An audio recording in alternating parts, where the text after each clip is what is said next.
अस्सलाम वालेकुम Nadreen. Drama serial Jannisar की नेक्स्ट आने वाली एपिसोड में आप लोगों को देखा ही जाएगा। नौशरवान कशमला को तलाक दे देगा और उसको जेल भिजवा देगा।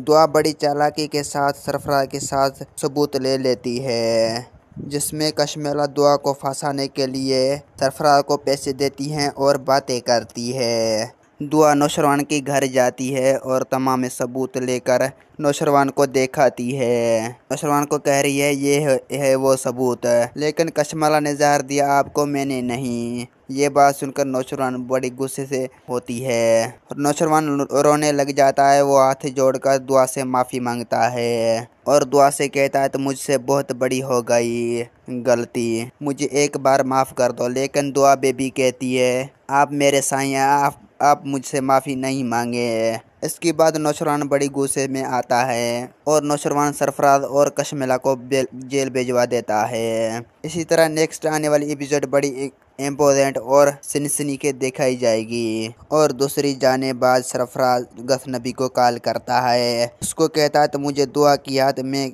और कैसे घर देखूं जो घर में हम रह पाऊं, मैं और दुआ शादी के बाद उस घर में रह पाए। ये बात सुनकर नौशरवान बहुत ही ज़्यादा गुस्से में होती है। दोस्तों मेरा वीडियो आप लोग की अच्छी लगी तो वीडियो को लाइक और चैनल को सब्सक्राइब लामी करना। इस तरह की मज़ीद वीडियो देखने के लिए हमारे यूट्यूब चैनल को ज़रूर सब्सक्राइब कीजिए। खुदा हाफिज़।